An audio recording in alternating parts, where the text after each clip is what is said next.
미국 트럼프 대통령의 협박이 먹히는 듯합니다.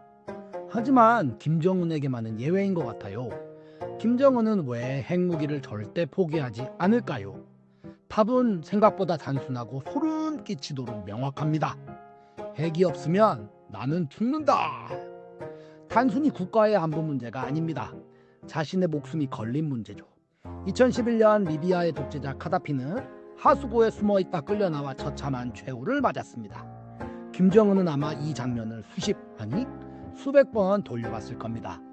카다피는 핵 프로그램을 포기했습니다. 그리고 몇 년 뒤 나토의 군사 개입이 시작됐고 그는 살해되었습니다. 우크라이나는 한때 세계 3위의 핵 보유국이었지만 평화를 약속받고 핵을 포기했습니다. 그리고 지금 러시아의 침공을 받아 국가의 존립이 휘뚫렸습니다. 이 두 사건을 본 북한 지도부의 결론은 단 하나였습니다. 핵은 곧 생명줄이다. 절대로 무슨 일이 있어도 포기하면 안 된다. 오늘 이야기는 핵무기가 어떻게 세계 질서를 만들었는지, 그리고 왜 북한에게 핵이 유일한 생존권이 되었는지에 대한 이야기입니다. 핵무기는 인류 역사상 가장 파괴적인 무기입니다. 하지만 역설적이게도 핵무기가 등장한 이후 강대국 사이의 전면전은 싹 사라졌습니다. 그 이유는 바로 MAD, Mutually Assured Destruction, 상호 확증 파괴 때문입니다. 전쟁은 감정이 아니라 철저한 계산입니다. 지도자들은 전쟁 전에 묻습니다. 우리가 무엇을 얻을 수 있는가? 영토? 차원? 아니면 영향력? 하지만 핵 보유국끼리 전쟁은 계산기 자체가 성립하지 않습니다. 한쪽이 쏘면 상대방은 죽기 직전에 버튼을 눌러 같이 죽습니다. 이것을 보복 능력이라 합니다. 보복 능력이란 내가 먼저 핵을 맞아도 살아남은 잠수함이나 이동식 발사대에서 상대방을 똑같이 멸망시킬 수 있는 능력을 말합니다. 결국 핵전쟁에서 승자도 없고 얻을 것도 없습니다. 그래서 핵무기는 이기기 위한 무기가 아니라 전쟁을 시작조차 못하게 만드는 무기가 된 것입니다.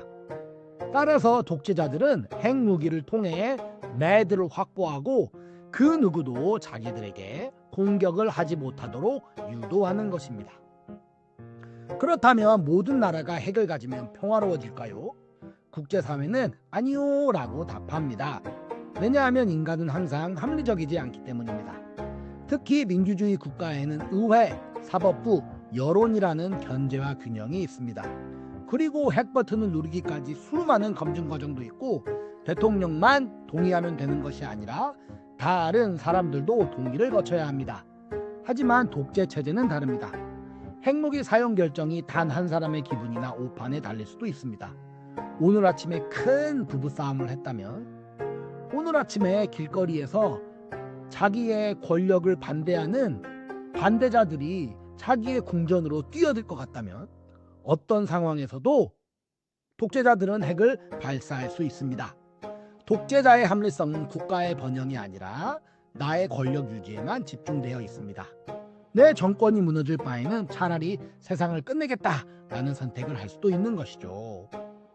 그래서 국제사회는 NPT를 만들어 핵 확산을 필사적으로 막고 있습니다.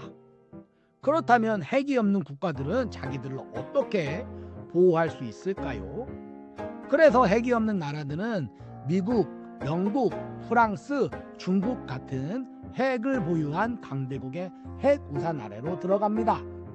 여기서 말하는 핵우산이란 패트리어트 미사일, 사드처럼 날아오는 핵무기를 도중에 격추시켜주는 것이 아니라 핵 보복을 의미합니다.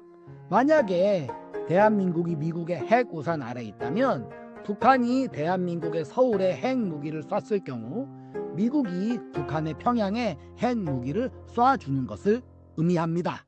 MAD를 통해서 북한이 남한에 핵무기를 쏘는 것을 방지하겠다는 것입니다. 하지만 여기에는 치명적인 질문이 하나 있습니다. 프랑스의 샤를 드골 대통령이 던진 유명한 질문입니다. 미국은 파리를 지키기 위해 뉴욕을 포기할 준비가 되어 있는가? 러시아가 프랑스를 공격했을 때 미국이 모스크바에 핵을 쏠 수 있을까요? 그 순간 미국 본토도 핵 공격을 받을 텐데 말이죠.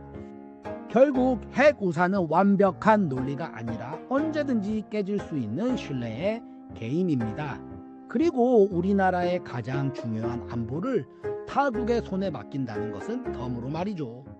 김정은은 바로 이 지점을 파고듭니다. 미국이 과연 서울을 지키기 위해 샌프란시스코를 포기할까? 라는 의문을 계속 던지는 것이죠. 이런 상황에서 대한민국이 핵무기를 가지고자 하는 의지를 표명하는 것은 그다지 모순적인 말은 아닐 것이라고 생각합니다. 그렇다면 모든 나라가 핵무기를 소유해야 할까요? 여기서 핵무기 경쟁, arms race의 문제가 발생합니다. 북한이 핵을 완성하면 위협을 느낀 한국, 일본, 대만도 우리도 핵이 필요하다는 여론이 생깁니다. 주변국이 핵을 가지면 중국도 러시아도 핵을 더 늘리게 됩니다. 핵무기가 많아질수록 사고, 오판 혹은 기계적 오류로 인한 우발적 핵 전쟁의 가능성도 기하급수적으로 커집니다. 하지만 북한에게 이런 인류 전체의 위험은 고려 대상이 아닙니다. 오직 정권의 생존이 최우선이기 때문입니다. 하지만 현재 미국의 태도는 모든 나라들이 핵무기를 가지도록 부추기고 있습니다. 미국은 자국 우선주의를 주창하면서 다른 나라에 문제가 생겼을 때 본인들이 핵무기로 다른 나라들을 보호할 것이라는 그 확신을 주지 않고 있습니다. 이런 상황에서 우리는 핵무기를 더 많이 가져야 할까요? 덜 가져야 할까요? 세계 평화를 위해서 우리 모두가 꼭 알아야 되는 질문이라고 생각합니다. 자, 북한이 핵을 포기하지 않는 결정적 근거는 다음 두 가지 역사적 교훈입니다. 첫 번째, 리비아. 카다피는 경제 제재 해제를 대가로 핵을 포기했습니다.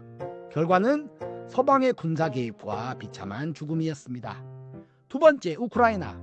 세계 3위 핵 보유국이었지만 미국, 영국, 러시아의 안전 보장을 믿고 핵을 포기했습니다. 결과는 2014년 크림반도 강탈과 2022년 러시아의 전면 침공입니다. 김정은의 논행이들은 종이 조각을 믿고 조약을 믿고 생명줄을 버린 바보들로 보일 것입니다. 자, 엔딩입니다. 왜 김정은은 핵을 포기하지 않을까요? 핵은 북한에게 경제를 살릴 자산도 협상을 위한 카드도 아닙니다. 그것은 삶, 심장 그 자체입니다. 카다피의 최후와 우크라이나의 비극은 북한의 이 믿음을 강철처럼 단단하게 만들었습니다. 문제는 이제 다른 나라들도 같은 질문을 하기 시작했다는 것입니다. 우리도 결국 우리 스스로를 지킬 핵이 필요한 것 아닐까? 핵무기는 세계를 억제력으로 안정시키는 동시에 인류를 멸망의 벼랑 끝으로 몰고 가는 가장 이상한 무기입니다. 대한민국은 어떻게 해야 될까요? 매번 선거 시즌마다 대한민국의 핵 보유가 중요한 의제로 떠오르는 이유가 바로 이런 이유입니다. 여러분은 어떻게 생각하시나요? 우리는 핵을 가진 이웃과 평화롭게 공존하는 법을 배워야 할까요? 아니면 끝까지 이 위험한 보험을 해지시켜야 할까요? 여러분의 의견을 댓글로 남겨주세요. 감사합니다.